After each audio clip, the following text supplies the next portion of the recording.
गीत गा रहे हैं, हम कैरल सिंगिंग कर रहे हैं और अपने घरों में भी घर सजा रहे हैं। बहुत सारे लोगों ने मैंने देखा कि अपने अपने घर सजाए हुए हैं, स्टार लगाए हुए हैं और पेंट किया है। हर तरह से अपने घर को रीन्यू करना है, किया है ना।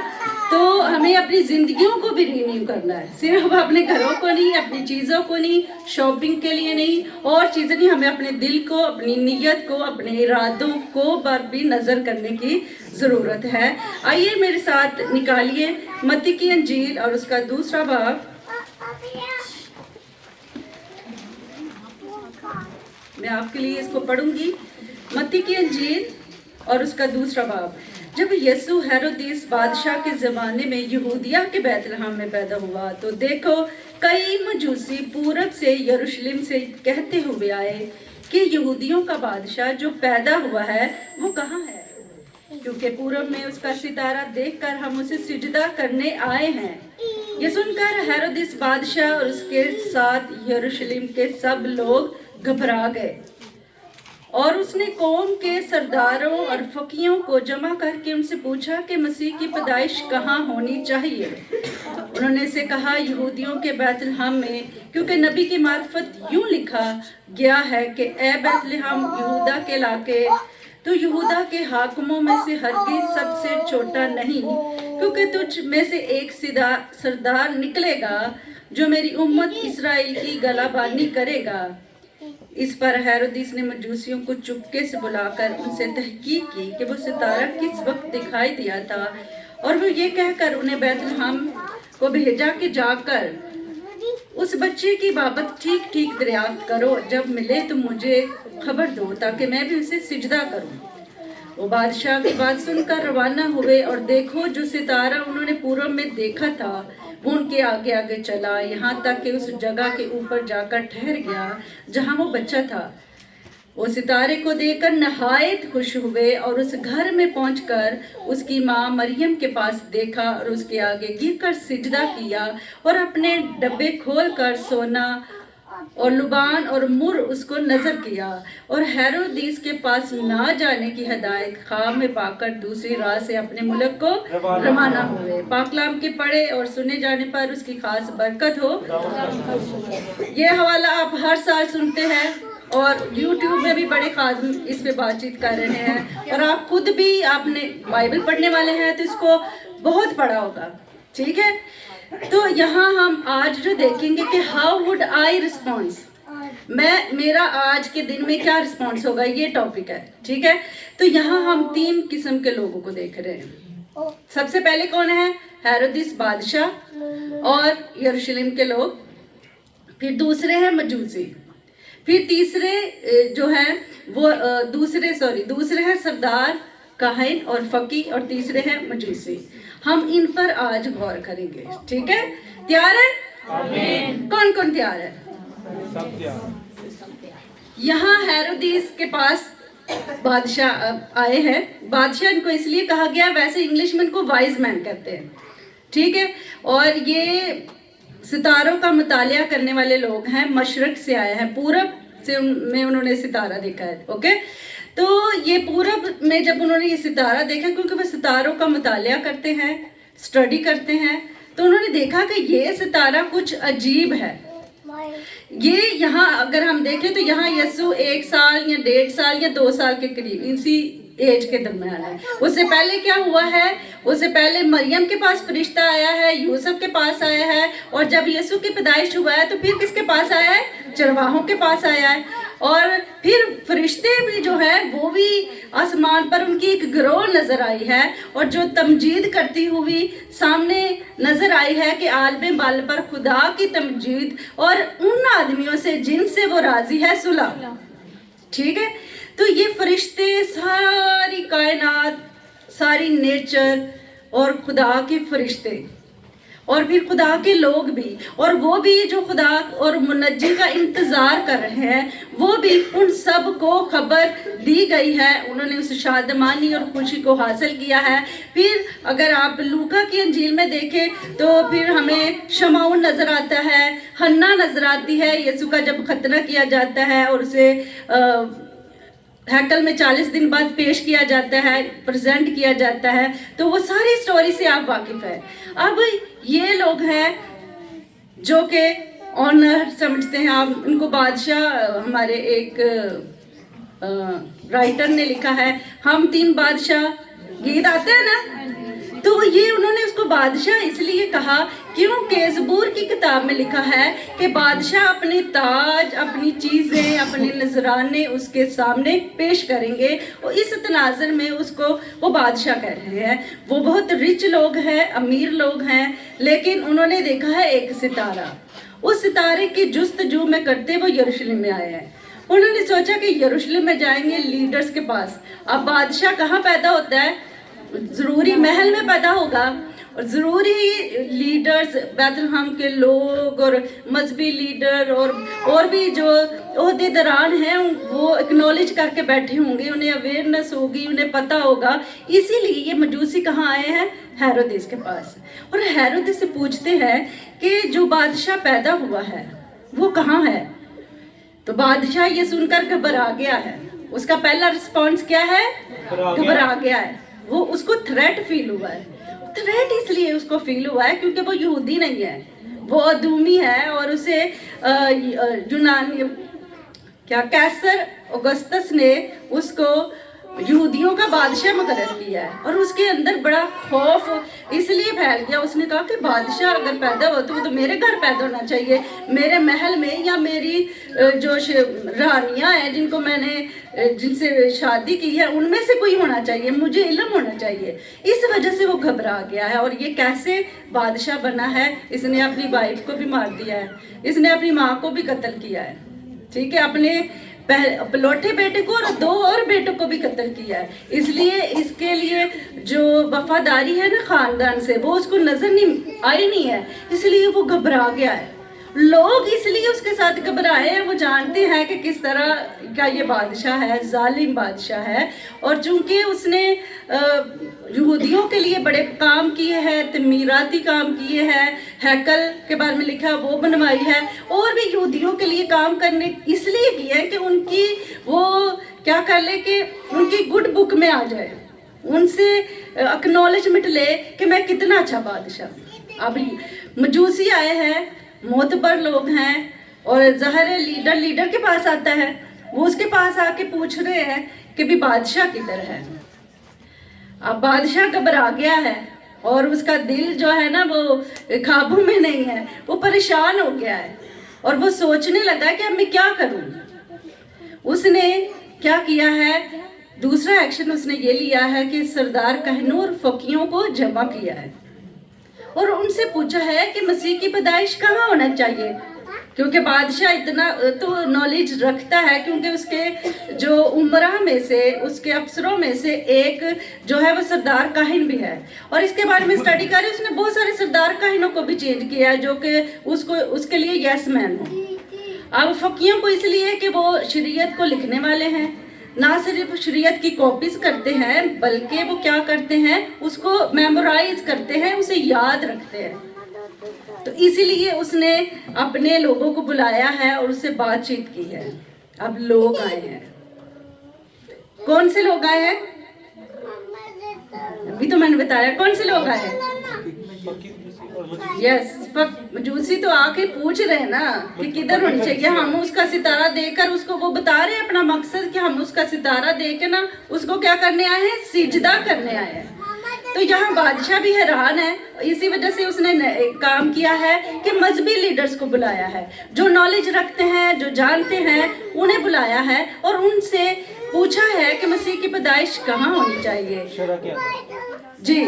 और उन्होंने बड़ा ही अच्छा बताया है, एक्यूरेट इंफॉर्मेशन दी है, बिल्कुल सही इंफॉर्मेशन दी है और बिल्कुल बेहतरीन बताया है।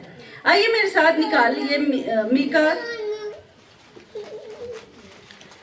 उसका 5वां बाप और उसकी दूसरी आयत।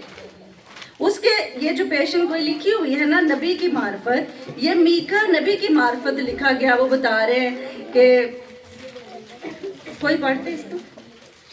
लेकिन ए बैतलहम इफ्राता, अगरचे तू यहूदा के हजारों में शामिल होने के लिए छोटा है, तो भी तुझ में से एक शख्स निकलेगा और मेरे हुजूर इसराइल का हाकिम होगा और उसका मस्दर जमाना साबित हाँ।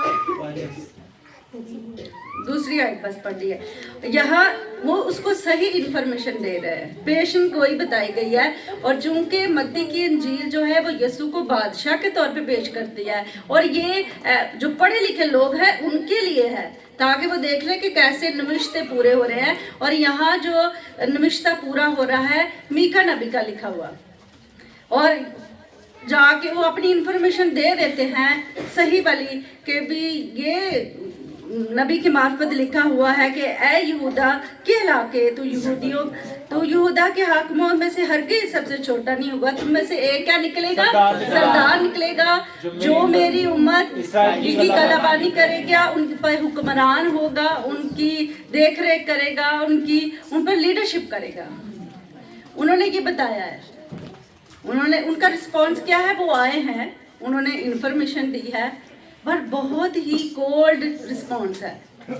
दे हैव हैड नॉलेज से भरे हुए लोग हैं, ठीक है, लेकिन उन्होंने कोई एक्शन नहीं लिया। हम एक्शंस पे भी बात करेंगे, लेकिन पहले हम रिस्पॉन्स पे बात कर रहे हैं। मैं चाहूंगी कि हम देखें एक स्टोरी तवारीख में से, दूसरा तवारीख और उसका 11वां बाब, उसकी पहली 2 आयत अपने सामने रख ले।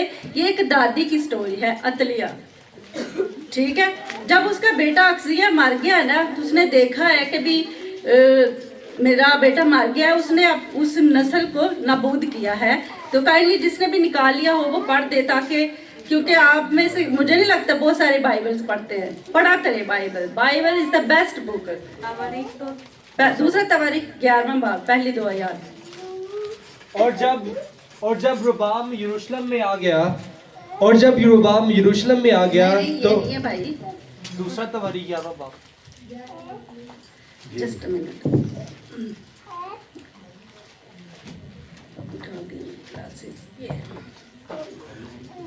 कोई बात हवाला भाई गलत भी हो सकता है। ये एक दादी की स्टोरी है, आपने ऑफकोर्स पहले भी सुनी होगी कि ये दादी ना अपनी नस्ल को, अपने बेटों के और बेटे की सारी नस्ल को मरवा देती है, लेकिन उसकी जो पुप्पो है वो एक बेटे को छुपा लेती है। उसका नाम युआस है। युआस तुम्हें अपने नाम की स्टोरी तो याद होनी चाहिए, 24 में है, ठीक है, पढ़ो फिर। 23 ये में दूसरा सलातीन, सॉरी हवाला गलत था। जब अक्सिया की माँ अतलिया ने देखा कि उसका बेटा मर गया, तो तब उसने उठकर बादशाह की सारी नस्ल को नाबूद किया। पर योराम बादशाह की बेटी यूसबा ने, जो अक्सिया की बहन थी, अक्सिया के बेटे युआस को लिया और उसे उन शहजादों से जो कत्ल हुए चुपके से जुदा किया, और उसकी दाया समेत बिस्तरों की कोठरी में कर दिया, और उन्होंने उसे अतलिया से छुपाए रखा और वो मारा ना गया।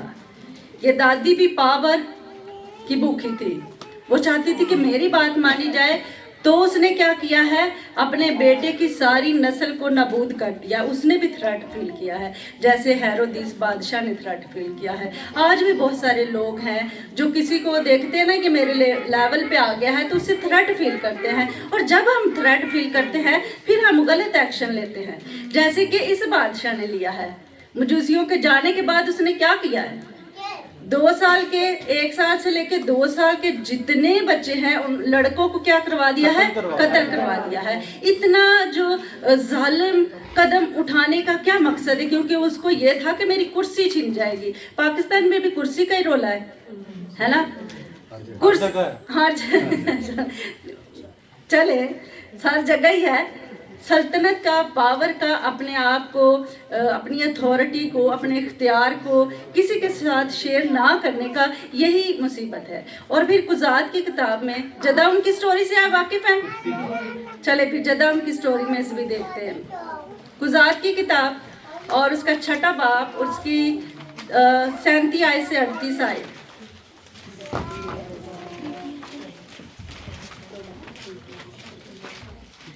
तब जिदाउन ने अपने नौकरों में से 10 आदमियों को साथ लेकर जैसा खुदावन ने उसे फरमाया था किया।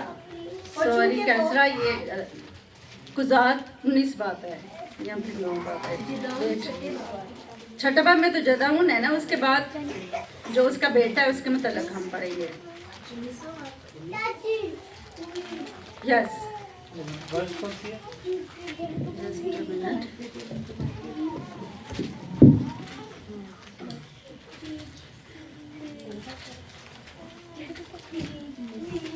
नो बाब है, अभी सॉरी, आज हवाले मेरे साथ इसलिए गलत हो गए क्योंकि मैं ऐनक के बगैर बता रही हूँ। माफी। यहाँ 9वां बाब और उसकी हम पढ़ेंगे 5 यार। तब युरबाबल जदा उनका नाम है, ये बाप जो बाल है ना वो खुद उससे लड़ ले, ये उसका लकबी नाम था। तो यहाँ तब युरबाबल का बेटा अबीमलक सिक्कम में अपने मामुओं के पास गया और उनसे और अपने सब ननियाल के लोगों से कहा कि सिक्कम के सब आदमियों से पूछ कर देखो कि तुम्हारे लिए क्या बेहतर है।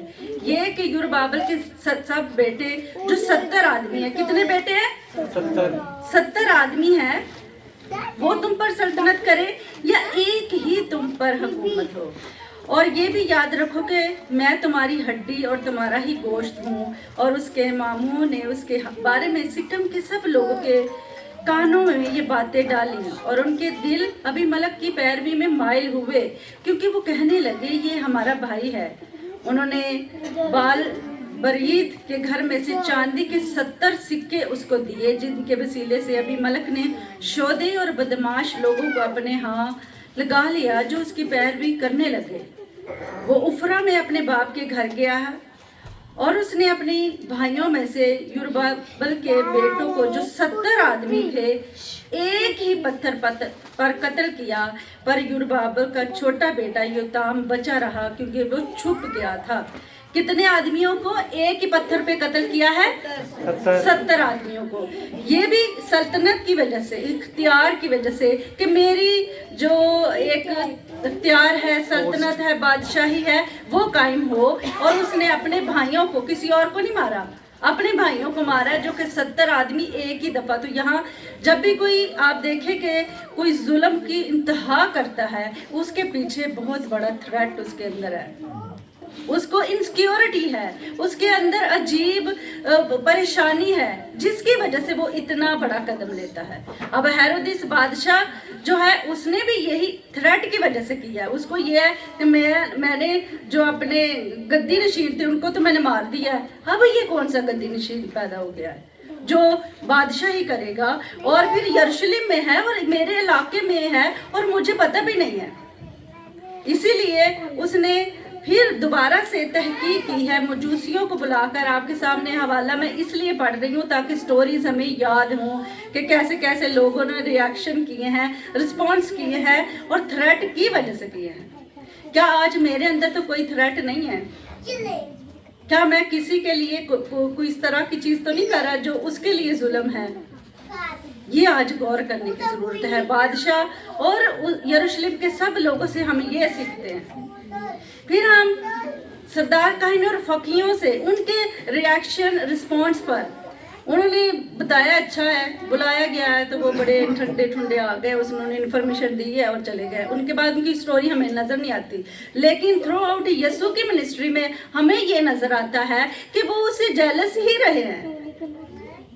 यीशु को मुरवाने वाले भी सरदार काहिन और फकी ही हैं, फरीसी हैं। वो क्यों है? क्योंकि उनको ये है कि हम शरीयत को सुनाने वाले हैं और ये शरीयत पे अमल करने वाला है।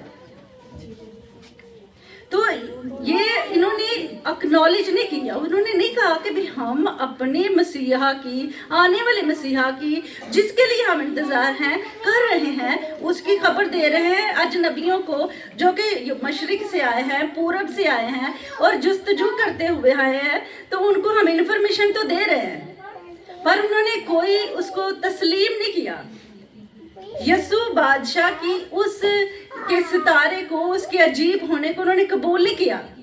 कोई माना नहीं है, हमें नहीं नजर आता कि वो जाकर उन्होंने यीशु को सिजदा किया, उन्होंने ये तस्लीम नहीं किया, बल्कि वो इतने बात से कि भी हमने अपना नॉलेज दे दिया है। कभी कभी हमारे साथ ऐसा होता है कि बाहर से आकर यहाँ कोई बड़ी कन्वेंशन में, जरा इसी तरह की बात कर रही हूँ, कोई कन्वेंशन हो रही है, बड़े लोग बाहर से आकर बरकत ले लेते हैं और हम कहते हैं हमें जानना है। ਮੈਨੂੰ ਪਤਾ ਹੈ ਉਹਨਾਂ ਦੀ बुआ ਦਾ पता है, उन्होंने बच्चों का पता है। हमारे जो जहन में ना इतना नॉलेज भरा हुआ है जिसकी वजह से हम अपनी बरकत नहीं ले पाते, अपनी चीज़ें रिसीव नहीं कर पाते। ये हम फकीर और फरीसियों के रिस्पॉन्स और एक्शन से सीख रहे हैं कि वो कैसा रिस्पॉन्स कर रहे हैं। बहुत ही कोल्ड, ठंडा, बहुत ही ठंडे हैं। ठीक है, इन्फॉर्मेशन दे दी। आज यहाँ भी बहुत सारे ऐसे लोग हैं जो कि चर्च में हैं और वो बड़ा नॉलेज रखते हैं लेकिन बाहर बैठ के शराब पीते हैं। ठीक है, और वहाँ ही पीते पीते कहते जी यसु बादशाह। और वो उनकी क्रिसमस ये है क्योंकि उनका दिमाग जो है ना वो बहुत सारी चीज़ों से भरा हुआ है और वो सोचते हैं कि बस जी मैंने देखा है। वो हर किसी की गले मोहल्ले में आने जाने वाले हर बंदे की गलतियाँ ही नोट करते हैं। ये ऐसा है, उसका बेटा ऐसा है, उसकी बेटी ऐसी है। क्योंकि हमने अपने अंदर बहुत सारी इंफॉर्मेशन रख ली, उसकी वजह से हम चर्च में नहीं आ पाते हैं। हमारा रिस्पॉन्स इतना है कि हमें सर्दी लगती है, यस मुझे भी लगती है, आप सबको भी लगती है, तो हम अपने घर से उठकर थोड़ा सा दूर नहीं जाते कि वहाँ हो सकता है मेरा मौजज़ा जो मैं जिसके लिए मैं वेट कर रहा हूँ वो मुझे मिल जाए। और फकीर फरीसियों से हम ये सीखते हैं, हेड नॉलेज ज़रूरी नहीं है। हेड नॉलेज आपको झुकने नहीं देता। हेड नॉलेज की वजह से बहुत सारे थियोलॉजियन भी इसी वजह से मसले में फंसे हुए हैं। हेड नॉलेज होना बुरी बात नहीं है, ये खुदा ने ही हमें दिया है। एजुकेट हो, लर्नर हो, सीखें, लेकिन इसका ये मतलब नहीं कि खुदा की तज़ीम करना भूल जाए। यहाँ एक और बात भी मैंने करना चाहती हूँ कि बहुत सारे हमारे ऐसे बड़े बड़े लीडर्स हैं, मजहबी भी, बिशप भी और दूसरे भी। ठीक है, वो हमारे चर्च जाने को इतना वो शर्मिंदगी महसूस करते हैं। इवन के वो कॉलेज यूनिवर्सिटी में सिर्फ एक ही हूँ, हो सकता है सारी एक यूनिवर्सिटी में एक क्रिश्चियन बच्चा हो, तो वो अपने आप में शर्म महसूस करता फिरता है कि कोई मुझसे पूछ न ले। तो क्या वो एक्नॉलेज उस वक्त कर रहा है खुदा का? और फिर बहुत सारे ऐसे बड़े बड़े घरों से मतलब जिनके घर में कलाम सुनाया जाता है, उनके घर के सुनाने वाले हैं, उनकी बेटियां और बेटों ने बहुत ऐसे काम किए हैं जिनको मैं यहाँ से बताना नहीं चाहती। ये हेड नॉलेज की वजह से है, क्योंकि हम हेड नॉलेज होने की वजह से हम लाइट लेते हैं। ठीक है, किसी की अथॉरिटी को, किसी के इख्तियार को हम ऐਵੇਂ समझते हैं, हम सुन लेते हैं बात लेकिन करते नहीं हैं। फकीर फरीसियों से हम आज ये सीख रहे हैं। फिर एक और कैटेगरी है, तीसरा ग्रुप है, लिखा है कई मजूसी आए हैं। 3 मजूसी नहीं है, कई मजूसी आए हैं। चूंकि हमारे वो 3 इसलिए कहते हैं क्योंकि 3 गिफ्ट है। ठीक है, तो ये जो 3 गिफ्ट है ना, कई मजूसियों ने दिए हैं 3 गिफ्ट मिलकर। तो कई मजूसी आए, उन्होंने सितारा देखा है। उन्होंने सितारा कहाँ देखा है? अपने घर में ही, अपने मुल्क में ही देखा है। उन्होंने देखा कि ये सितारा, चूंकि वो मुतालिया करते हैं सितारों का, स्टार्स का, तो अब ये ना आप समझ लो कि सितारों का इल्म सही है, तो मैं आप देख सकता हूँ मेरा हफ्ता कैसा होगा। ठीक है, ये मैं नहीं बता रही हूँ। क्वेश्चन था यस, ये नहीं समझना कि भाई अब अगर यहाँ मजूसी हैं तो भाई वो गैर कौम के हैं, जेंटाइल्स हैं।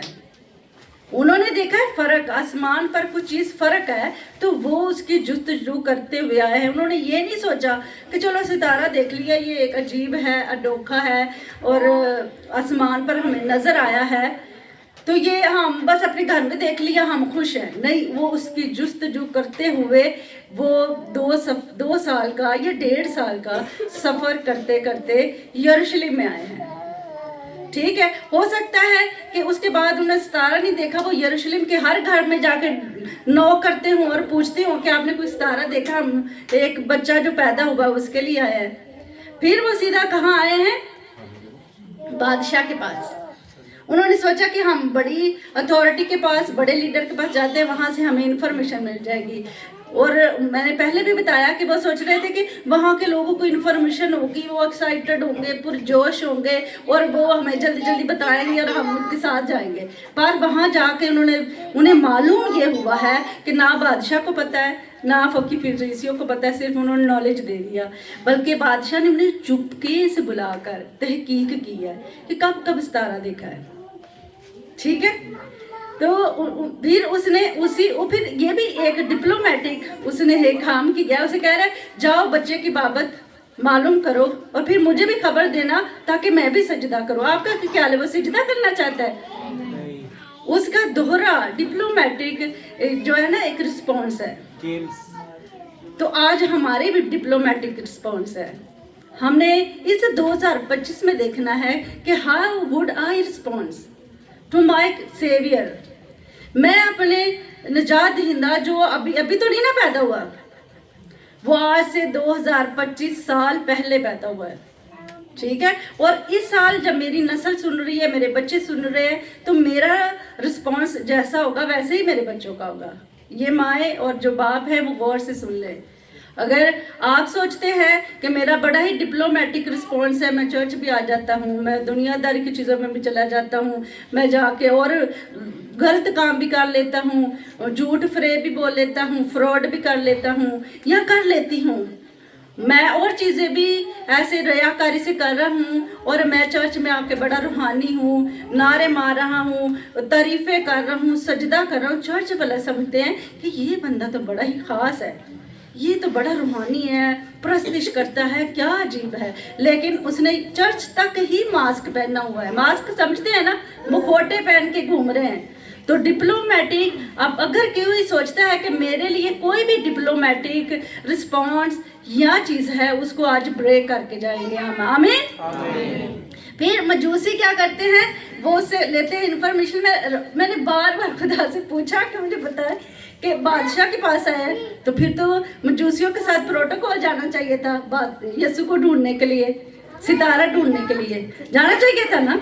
वो कोई अपना एक सिपाही भेज देता, 2 भेज देता, 3 भेज देता कि जाओ इसके साथ। फिर तो उसने कहने नहीं पड़ना था कि भाई मुझे आके खबर दो। यहाँ उसके इस डिप्लोमेटिक होने का हमें पता मिलता है। उसने कहा जाओ करो, मालूम करो। बाइबल में हम पढ़ते हैं कि जब वो बादशाह के महल से निकले हैं तो वो सितारा उनको क्या हुआ है, फिर दिखाई दिया है।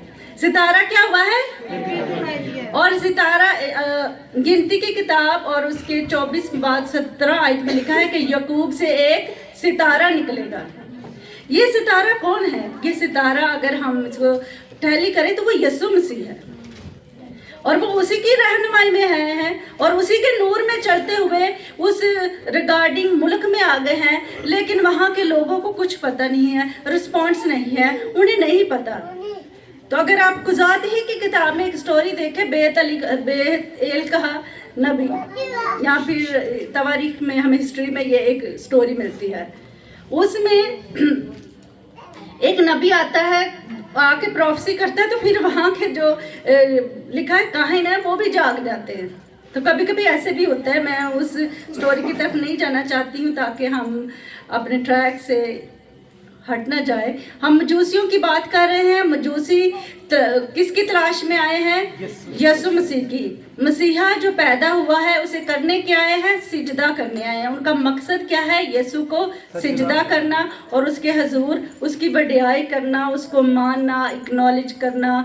और ये यहाँ जो वर्ड है ना, सिजदा करना, ये ऐसे है जैसे जो मालिक कुत्ता जो है ना अपने मालिक के जैसे आता है तो कितना खुश है। जिन्होंने कुत्ते रखे या शहरों कॉलोनी में मैंने बड़े देखे, हर घर में है, तो जब कोई मालिक आता है तो कैसे वो खुशी और शादमान होते हैं। ऐसे ये वर्ड यहाँ लिखा है। सितारे को देखकर वो नहायत शादमान हुए हैं, नहायत खुश हो गए।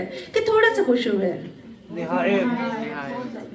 बहुत ज्यादा वो शादमान हुए हैं। उन्हें अपनी जुस्तजू, अपनी जिसकी वजह से वो अपने घरों को छोड़ा है, कंफर्ट जोन को निकल कर वो आए हैं, जिसकी तलाश में वो नजर आ गया है। और जाके यीशु को कहाँ देखा है?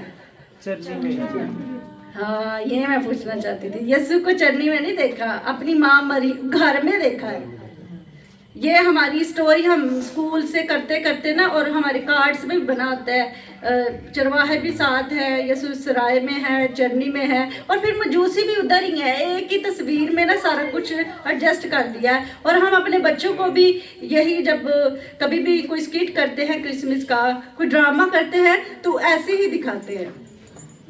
मरियम बैठी है, वो चरनी में यसू को रखते हैं, और फिर बादशाह, क्योंकि मैं भी ऐसे ही करती रही हूँ, मैं क्रिश्चियन स्कूल में पढ़ी हूँ।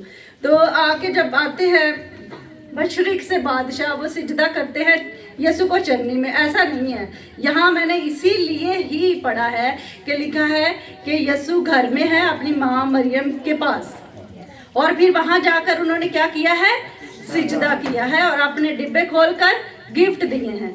और जो एशियन लोग थे वो जुबानी कलामी नहीं किसी से मिलते थे, अब वो बादशाह को मिल रहे हैं। उन्होंने तो एक्नॉलेज किया, वही आके पूछ रहे हैं कि यहूदियों का बादशाह कहाँ पैदा हुआ है। तो बादशाह के मुताबिक उसके ऑनर, अथॉरिटी और उसको मानते हुए उन्होंने उसके लिए क्या लेके आए हैं, सोना, जो कि बादशाही को पेश करता है कि यसू बादशाह है। दूसरा लुबान उसकी डिविनिटी को, उसके खुदा होने को पेश करता है। तीसरा उसके मौत को, उसके कफारे को पेश करता है, वो उसके मुताबिक गिफ्ट लेके आए हैं। और यसू के पास जो गिफ्ट आए हैं वो भी उसकी जो आने का दुनिया में मकसद है उसको बयान कर रहे हैं। आमीन। तो यहाँ मजूसी जो हमें ये सिखा रहे हैं कि हमने क्या करना है, हम भी खाली खुली बस नारे शारेटा मारते रहे। यहाँ ये ना कहते रहे मैं आपके लिए दुआ करूँगा, मैं आपके लिए दुआ करूँगी, खुदावंद आपको बरकत दे। हम आज कैसे गिफ्ट दे सकते हैं? आपने गिविंग पर पिछला पूरा महीना सुना है, मैं उस पर बात भी कर रही हूँ। ये क्रिश्चियन जो लाइफ है इसका हिस्सा है कि आप के पास बरकत है तो आपने दूसरों को भी बांटनी है, वो किसी भी कैटेगरी में है। आमीन। फिर हम सितारे से भी देखते हैं। जीपीएस का किस किस को पता है? 2 3 जी। ये जो सितारा है ना, अभी जो इलेक्ट्रॉनिक डिवाइसेस हैं जैसे स्मार्टफोन है या आपका लैपटॉप है या कार्स हैं, बहुत सारी गाड़ियां हैं बड़ी बड़ी, उनके अंदर लगा हुआ है। ठीक है, एक गाड़ी में हमने ट्रैवल किया, उसकी लोकेशन उन्होंने बाउंड की थी कि वो लाहौर से बाहर नहीं जा सकते। वो गाड़ी वहाँ ही स्टक हो गई और उसके बाद वो चली नहीं, वो बंद हो गई थी।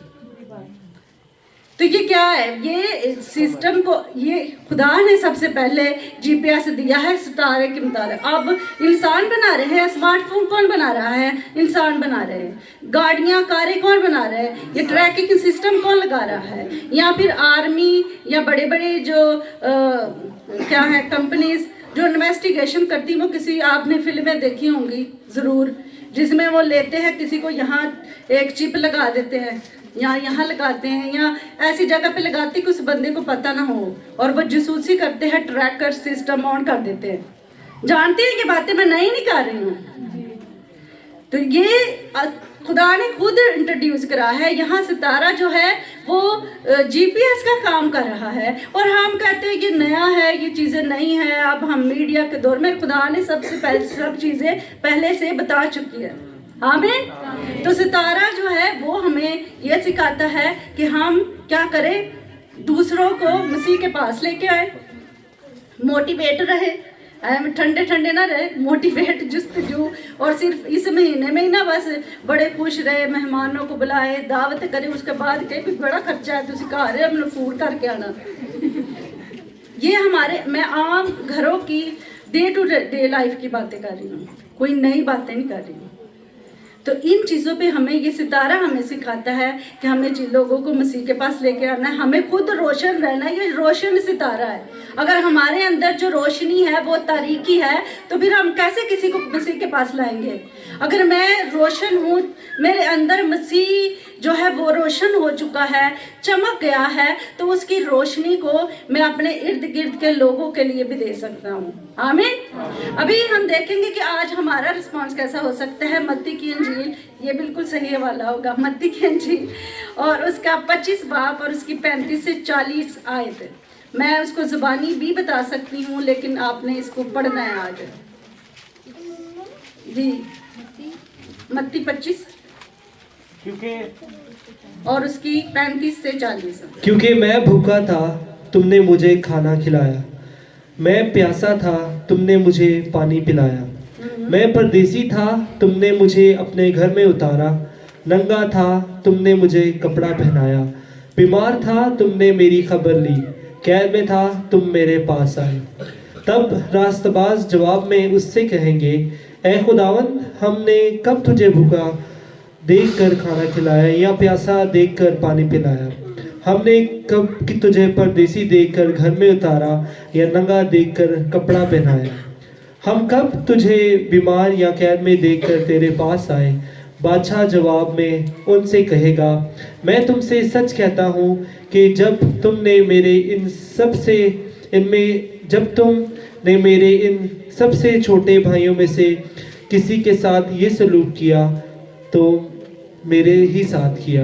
आमीन, आमीन, आमीन, हालेलुया, हालेलुया। ये गिफ्ट है, हम किसी को दे सकते हैं।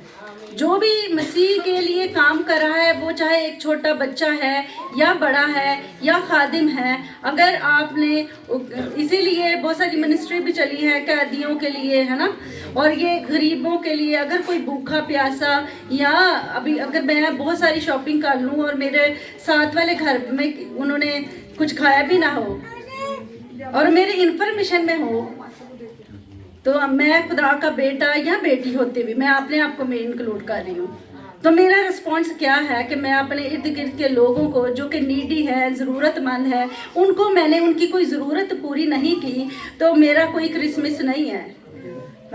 हमारा टॉपिक क्या है आज?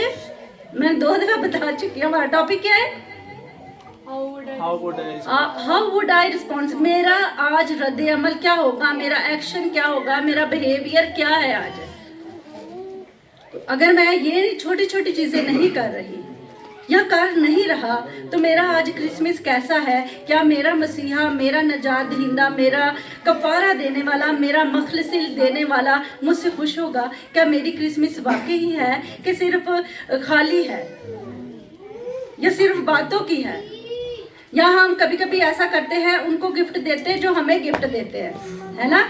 तो यसु ने कहा कि ये तुम्हारा क्या एहसान है अगर तुम उनको ही दो सलाम करो जो तुम्हें भी बैठ में सलाम करें। हम एक और हवाला पढ़ेंगे लूका की इंजील में से, और उसका 6वां बाब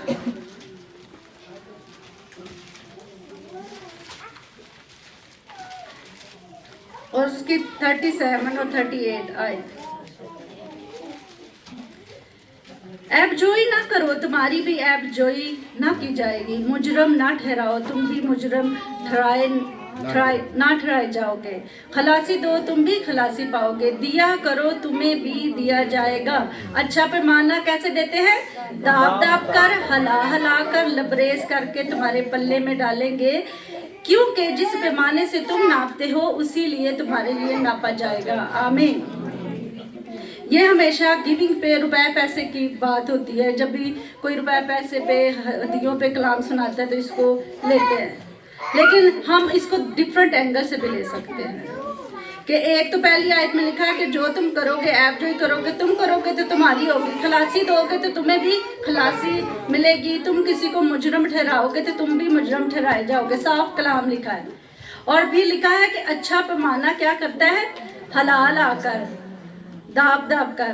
पहले अभी तो नहीं, मुझे मेरी शादी गांव में हुई है, वहाँ अभी भी लोग आटा एक दूसरे से ले लेते हैं, पड़ोसी में। मुझे यहाँ का नहीं पता, ठीक है, लेते हैं ना। कहते कि भी एक जो भी आटे का वो बर्तन है, वो उससे पूछते हैं कि कैसा दिया है, पोला दिया है या नाप के देता है, पूछ देंगे। तो हला हला के, दबा दबा के जब वो देते हैं, उसी तरह उसको वापस मिलता है। तो यहाँ कलाम भी ऐसा है। अगर आप खुदा को दिल खोल कर देते हैं ना रुपया पैसा, तो वो भी खुदा आपको डबल करके देता है। आमीन।